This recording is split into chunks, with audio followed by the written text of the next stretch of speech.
Bonjour à tous, je suis ravie de vous retrouver aujourd'hui dans une nouvelle vidéo. Alors je le sais, j'ai été absente un long moment, mais comme vous pouvez le constater un petit peu si vous avez vu un peu le fond de mes vidéos dernièrement, eh bien j'ai tout simplement déménagé. Voilà, donc je suis actuellement dans un nouvel appartement, donc ça m'a pris beaucoup de temps. Tant que malheureusement je n'ai pas eu pour vous faire l'update au niveau de la suite de l'opération, de la fin du disjoncteur, etc. Même si je vous avais laissé un petit peu quand même sur toutes ces dernières impressions, mais je n'ai pas pu faire l'update au niveau de mes dents et je m'en excuse énormément.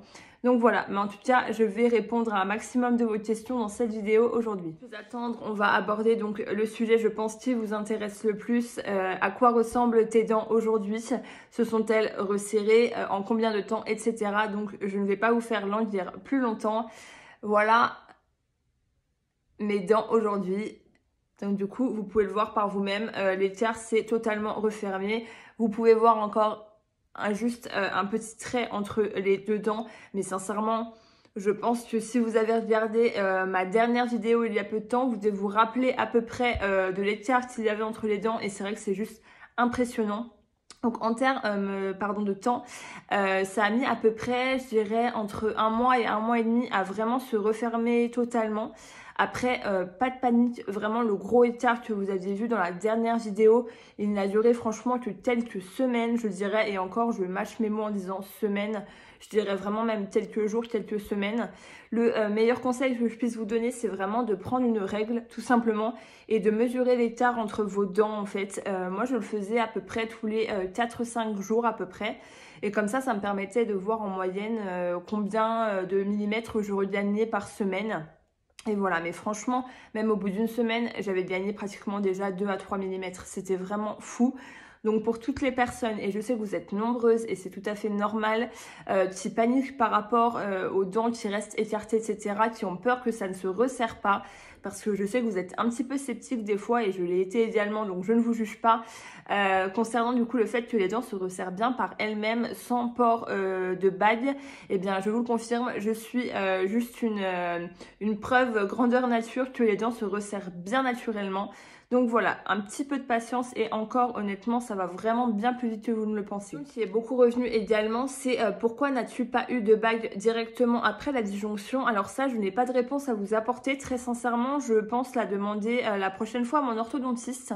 Je pense que ça dépend des cas. J'ai beaucoup de personnes que je connais via les réseaux, entre guillemets, enfin que je situe via les réseaux, entre guillemets, et qui ont eu les bagues directement avant même, et des fois juste après l'opération. Moi, mon ortho m'a dit en gros qu'il ne pouvait pas me placer de bague en haut tant que j'aurais le disjoncteur, donc c'est-à-dire normalement en tout et pour tout 6 mois. Donc voilà, c'est pour ça que je ne peux pas apparemment avoir de bague en haut. Après, je sais que certaines personnes en ont, donc je ne sais pas pourquoi. Je pense très sincèrement que c'est du cas par cas et que du coup, je ne suis pas concernée par les personnes dont ce traitement est possible, on va dire, à cette avancée du processus. Toujours les dents qui se resserrent. Est-ce que cela m'a fait mal? Alors non, pas du tout. C'est indolore. Très sincèrement, on ne les voit même pas. C'est vraiment, on va se coucher le soir et le lendemain, on a reperdu 1 millimètre.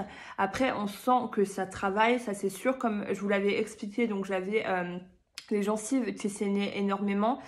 Là, ça s'est quand même relativement bien calmé. La seule petite chose, c'est que je sens quand même, malgré tout, que mes dents du haut sont encore un peu endolories. C'est un peu difficile à expliquer, on va dire, mais on va dire que je les sens. Voilà, bien plus que j'ai pu les sentir à une période, mais je pense que c'est encore tout en train de se former et sincèrement c'est vrai que la sensation elle est un petit peu étrange.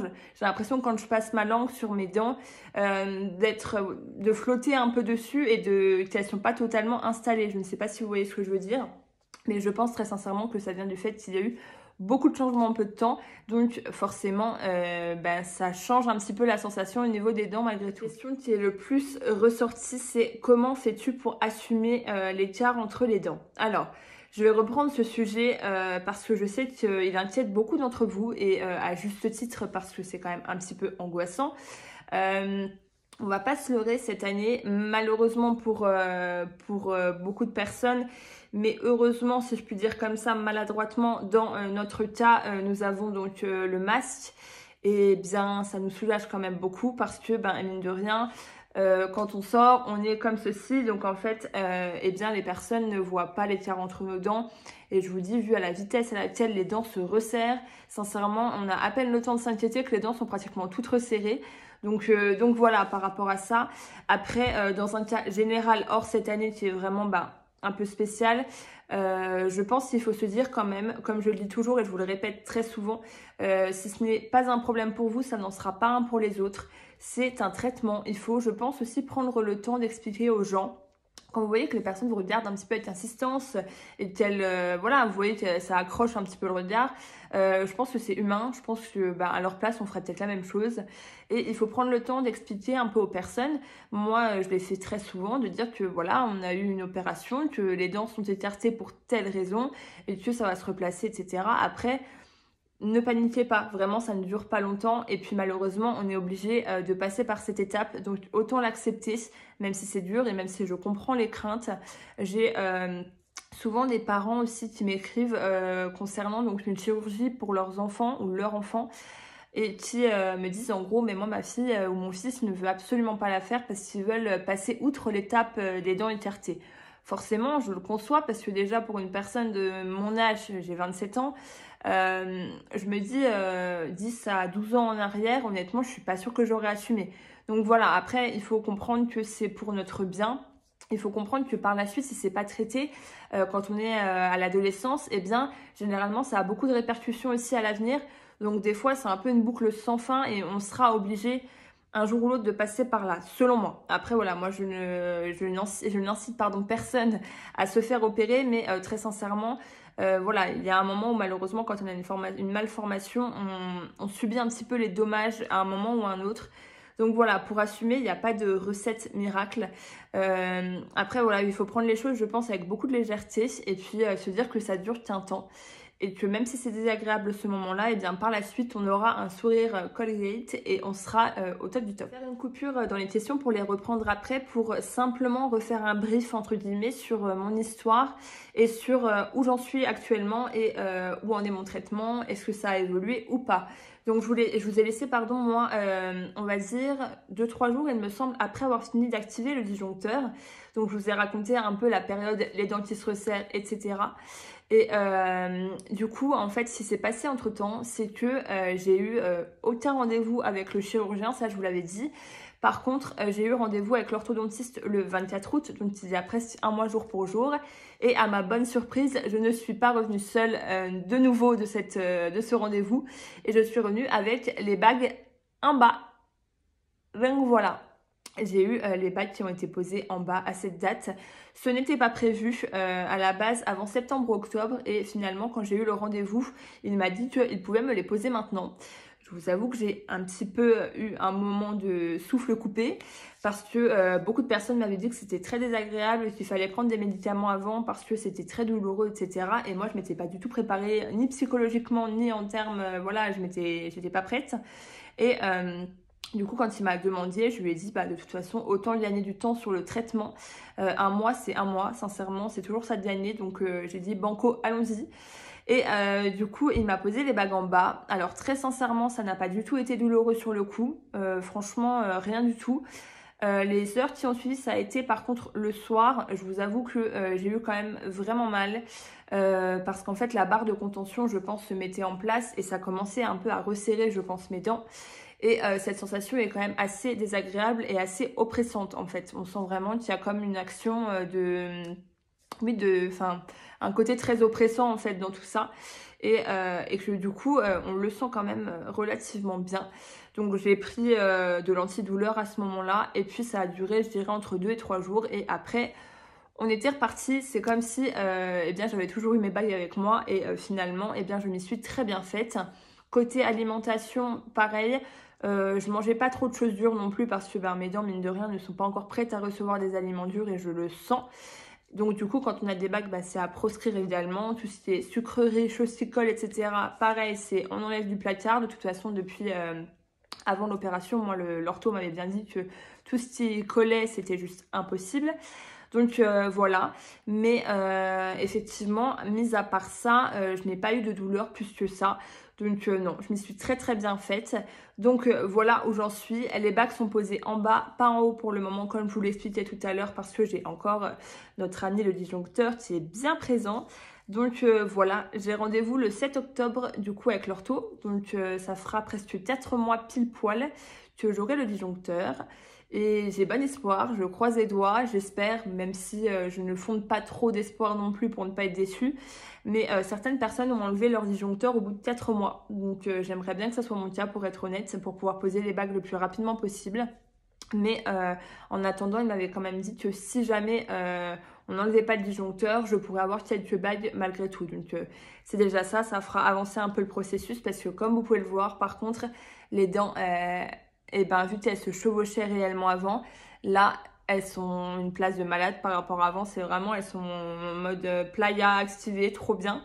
Mais par contre, ça ressemble à rien. Voilà, donc l'orthodontie va être la bienvenue pour remettre un petit peu tout ça en place. Mais je referai un update du coup après le 7 octobre pour vous dire si oui ou non j'ai pu enlever le disjoncteur. Mais sinon, bah écoutez, on se dira que ce sera jusqu'à la fin de l'année pour l'avoir encore un petit peu avec moi. Je vais passer sur un sujet un petit peu plus en profondeur parce que j'ai eu beaucoup de questions par rapport à ça. D'ailleurs, je tenais vraiment à vous remercier car vous êtes de plus en plus nombreux à me suivre sur mon compte Instagram. Je vous le redis à l'oral, du coup, mon compte Instagram s'appelle Smile for a New Life. Voilà, donc n'hésitez pas à venir me suivre pour voir un petit peu mon évolution. Je suis un petit peu plus active forcément parce qu'une vidéo YouTube, bah, il faut la filmer, il faut la monter, entre guillemets.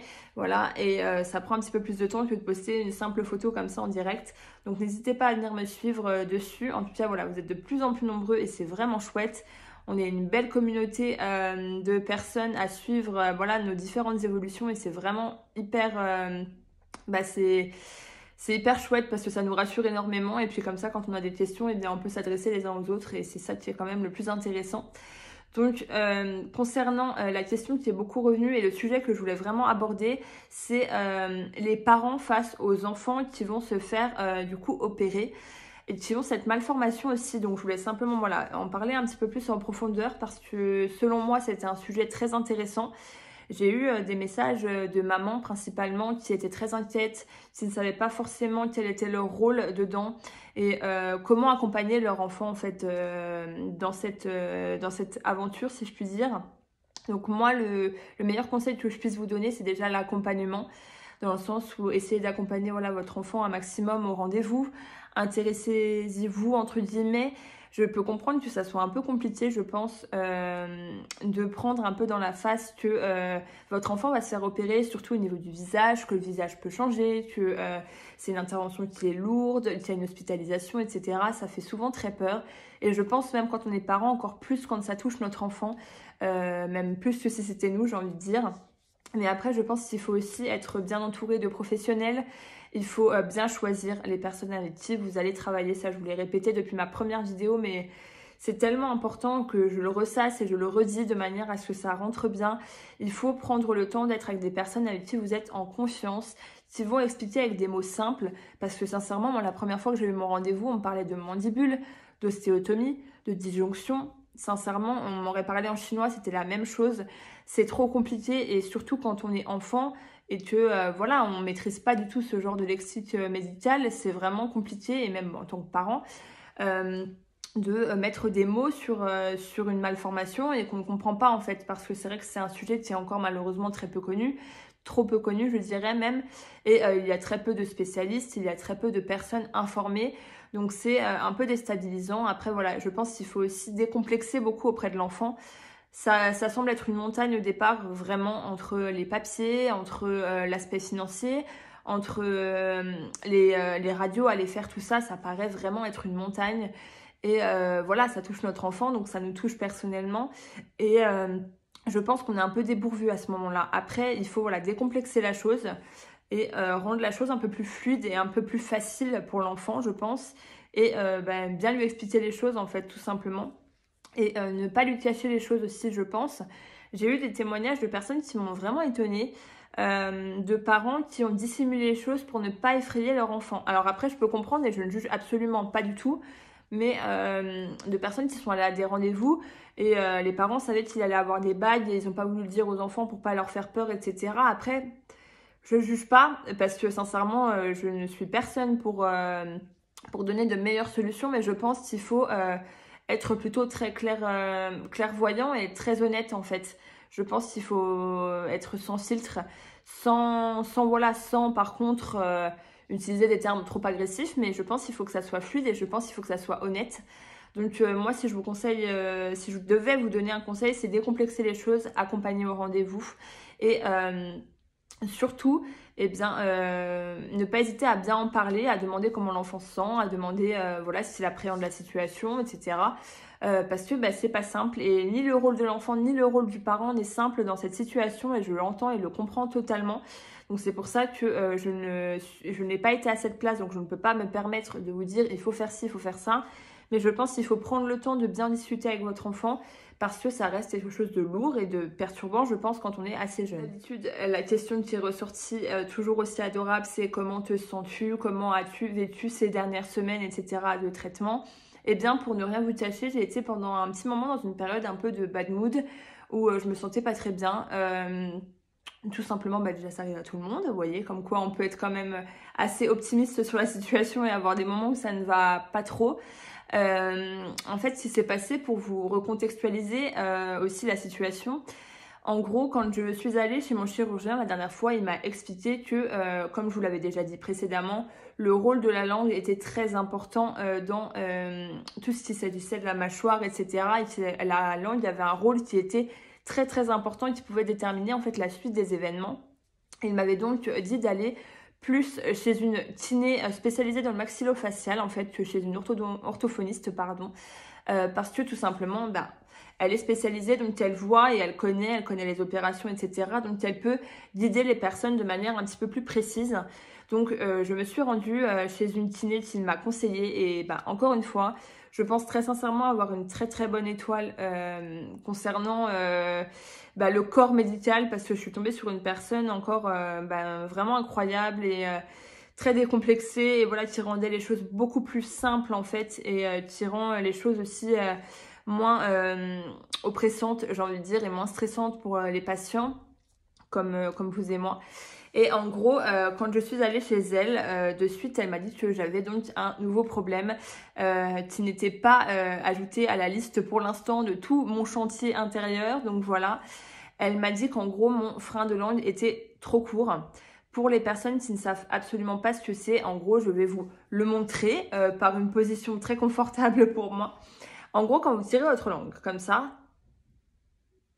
normalement, vous devez réussir à mettre votre langue, on va dire, presque jusqu'à votre nez et plus pour les personnes qui ont vraiment une langue très musclée. Et en gros, quand elle m'a demandé de tirer la langue, elle s'est rendue compte que le ligament qui était sous ma langue était vraiment très court, comme vous pouvez le voir. Et que, en gros, eh bien, mon frein n'était pas assez long et que cela pouvait être responsable, entre guillemets, de toute la malformation qu'il y a eu derrière. Après, c'est toujours l'histoire de l'œuf et de la poule, comme je vous le disais la dernière fois. Je ne sais pas ce qui est responsable de quoi, ce qui a entraîné l'autre. Dans tous les cas, eh bien, c'est une nouvelle intervention qui se rajoute.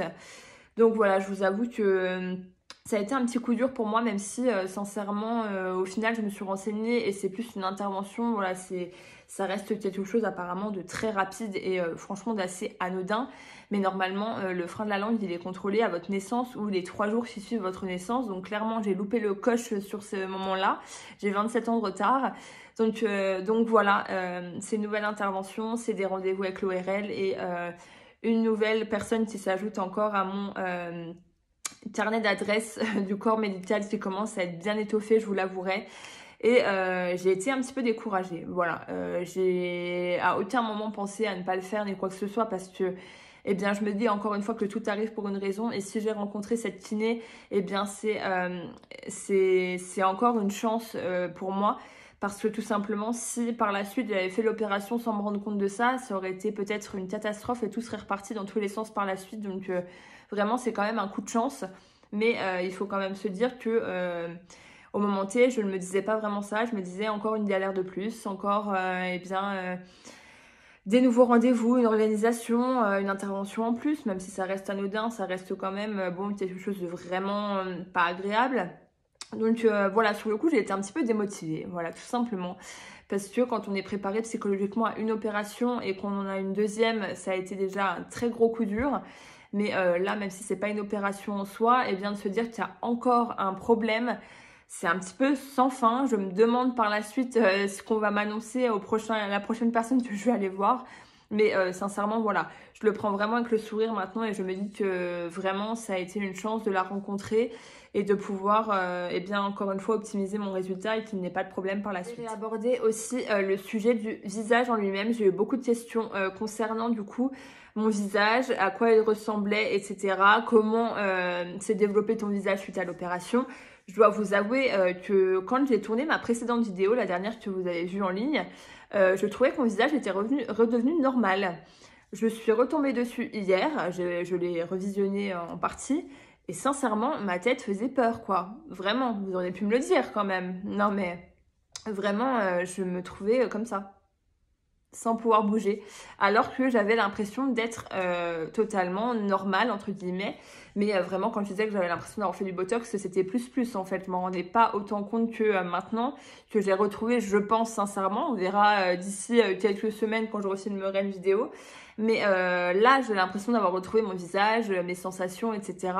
Je pense que voilà, je peux bouger comme il faut, j'ai pas de problème en particulier. Mais la question qui est le plus ressortie, donc quels ont été les changements sur ton visage, je l'avais déjà abordé dans mon autre vidéo. Mais je vais revenir un petit peu dessus, en particulier sur cette chose qui vous perturbe énormément et qui m'a perturbée et me perturbe encore énormément, le nez. Alors oui, il faut savoir qu'en fait les personnes qui ont un problème de mâchoire étroite ont généralement un problème de cloison de nez étroite également. C'est-à-dire qu'en fait c'est un conduit qui se suit, donc de manière logique, les personnes qui ont une petite mâchoire ont généralement un nez, une cloison nasale très étroite et ont du mal à respirer d'ailleurs par le nez.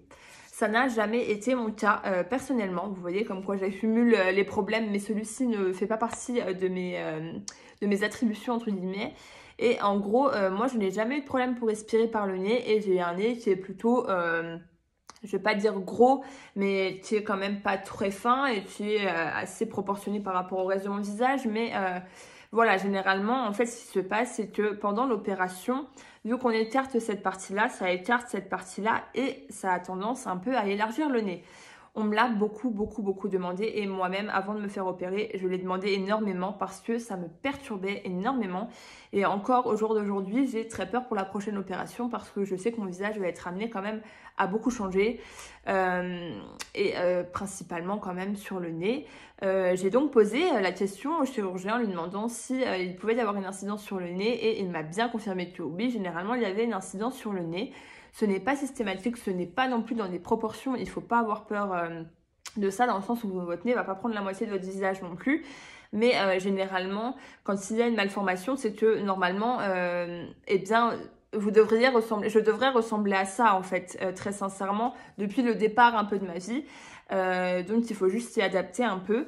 Donc moi, mon nez en fait, ce qui s'est passé, c'est pas tant le nez en lui-même, mais c'est les narines qui se sont un peu ouvertes en fait. Après, très sincèrement, je le pense en tout cas, vous ne le verrez pas beaucoup. Moi, quand j'en parle à mon entourage, ils ne l'ont pas remarqué et ils ne le remarquent toujours pas d'ailleurs. Mais moi, quand je regarde les photos, je le vois un peu quand même. Mes narines se sont un petit peu développées. Après, franchement, rien de bien méchant et ça ne m'empêche pas de dormir la nuit, mais il faut le prendre en compte et je le sais et je reçois beaucoup de questions par rapport à ça.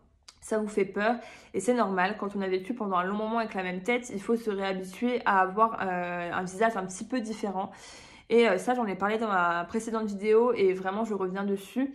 Il faut y penser, il faut se préparer psychologiquement à avoir des changements sur son visage et ça reste quelque chose d'un peu perturbant. Encore moi au jour d'aujourd'hui, même si je m'accepte beaucoup mieux qu'avant, parce que je trouve que quand même mon visage ressemble assez fortement à celui que j'avais avant, j'ai beaucoup de mal à me voir sur les photos qui ne sont pas prises par moi. Je ne sais pas comment vous expliquer. En gros, quand on me prend en photo, ça me perturbe parce que j'ai l'impression de ne pas me ressembler. Alors que quand je prends mes poses, mes positions, etc., j'ai l'impression de ne pas avoir réellement changé. Mais quand on me prend par, voilà, sans que je fasse attention, ça me perturbe un petit peu. Donc après, je pense que c'est tout à fait normal et il ne faut quand même pas s'inquiéter par rapport à ça. Et surtout, n'hésitez pas, je sais que certains chirurgiens ont la possibilité de faire des avant-après un peu en avance et ça c'est génial. Ce n'est malheureusement pas le cas de mon chirurgien. mais on peut un peu voir aller dans le futur et voir un petit peu à quoi ressemblera votre prochain vous et pouvoir un petit peu anticiper les traits qui vont bouger. Le sujet aussi à aborder très rapidement, c'est par rapport du coup à l'arrêt de travail. J'ai eu beaucoup de personnes qui m'ont demandé combien de temps j'ai été arrêtée. Donc ça, je l'ai déjà dit dans la précédente vidéo, j'ai été arrêtée en tout et pour tout 3 semaines. Mais qui me disent en gros, moi Océane, au bout de 3 semaines, je me sens pas de reprendre le travail. Alors je vais vous arrêter de suite. Je connais des personnes qui se sont arrêtées bien plus de 3 semaines, d'autres qui se sont arrêtées moins de 3 semaines. Mais tout simplement, en fait, il faut que ça soit au feeling et comment vous vous sentez. Donc ce n'est pas un point de comparaison. Si je me suis arrêtée 3 semaines, c'est parce qu'au bout de ces 3 semaines, je me sentais de reprendre le travail. Mais en fait, tout simplement, moi, mon chirurgien m'a dit au bout d'une semaine, tu peux reprendre le travail, je te sens apte à le reprendre, etc. Alors que réellement, je ne me sentais pas. Donc voilà, j'ai poussé aux 3 semaines. Mais après, si il m'aurait fallu 4 semaines, 5 semaines, 6 semaines, j'aurais pris ces semaines. Donc voilà, surtout, ne culpabilisez pas par rapport à tout ça. Ça reste une opération qui est lourde. On a assez de poids, entre guillemets, à ce moment-là sur les épaules pour se rajouter en plus la pression à se dire je ne me sens pas, je vais me forcer, etc. Si vraiment vous ne vous sentez pas, sachant que ça touche à la bouche, la parole, la façon de manger, etc. Généralement, on est quand même très très faible à ce moment-là. C'est pas le moment de rigoler non plus. Donc voilà, surtout ne vous basez pas en disant je connais une personne qui s'est arrêtée 2 semaines, 3 semaines, moi je me sens pas. Si vraiment vous vous sentez pas, eh bien de toute façon, votre médecin est là pour ça et pour vous refaire un arrêt si besoin. Dans tous les cas, enfin, il n'y a pas de culpabilité à avoir de se sentir mal. Je pense qu'il vaut mieux s'économiser et revenir quand on est vraiment bien, plutôt que de revenir dans un boulot où on est à moitié pas bien, limite, voilà quoi, limite grabataire. C'est pas normal, c'est pas possible. Et en plus de ça, bah, c'est quand même une opération voilà, qui touche au visage, donc forcément, on ne fait pas ce qu'on veut quand on le veut non plus. Donc prenez le temps pour vous. Et revenez quand vous vous sentez vraiment bien pour reprendre le travail. C'est le meilleur conseil que je puisse vous donner. Ne faites pas de comparaison avec des cas. Chaque cas est vraiment différent. Sur Instagram, j'ai eu aussi beaucoup comme question combien de temps après as-tu réussi à remanger normalement? Est-ce que tu respires mieux, etc. Toutes ces petites questions, je vais essayer d'y répondre, même si j'ai commencé à le répondre dans mon ancienne vidéo. Concernant la nourriture, alors moi personnellement, comme je vous l'ai dit au début de la vidéo, j'ai encore actuellement beaucoup de mal à manger tout ce qui est dur, le pain. Une pomme, tout ça, ça me semble complètement inaccessible, donc je ne le mange pas. Après, je commence très sincèrement à manger pratiquement de tout, sauf les choses très dures. Et après, en fait, ce que je fais, bah, je décompose, c'est-à-dire que je découpe vraiment les aliments de manière assez petite. Et comme ça, eh bien, écoutez, j'arrive quand même à manger tout parce qu'il y a un moment dans la vie où, au bout de 2 ou 3 mois, on a envie de remanger normalement. Après, voilà, il y a des fois, par contre, très sincèrement, où je me fais un petit peu mal quand j'essaye de manger des choses de mastiquer. En fait, ça me prend beaucoup de temps et je pense que du coup, ça active vraiment longtemps la mastication au niveau de la mâchoire. Et là, par contre, ça me fait un petit peu mal. Donc, tout simplement, j'arrête et je le mets dans les aliments, en gros, que je ne mangerai pas pour l'instant. Et puis, je trouve bien d'autres aliments à manger dans tous les cas. Donc voilà, par rapport à ça, sincèrement, après le disjoncteur, l'opération, etc., je dirais qu'au bout de 2 ou 3 semaines, je recommençais quand même à manger globalement de tout. Voilà, après, juste, je découpais bien les aliments. Donc voilà, concernant la respiration, comme je vous le disais, je n'ai pas eu de problème précédemment de cloison nasale trop étroite, donc je n'ai jamais eu de problème pour respirer. Après, effectivement, je trouve que je respire un petit peu mieux par le nez qu'avant, mais c'est pas flagrant non plus parce que je n'ai pas eu de problème auparavant, mais je pense vraiment pour les personnes qui ont des problèmes au niveau du nez de base, qui est trop étroit et qui ont du mal à respirer, je pense quand même que ça doit bien débloquer par la suite. Donc ça, j'y crois fortement.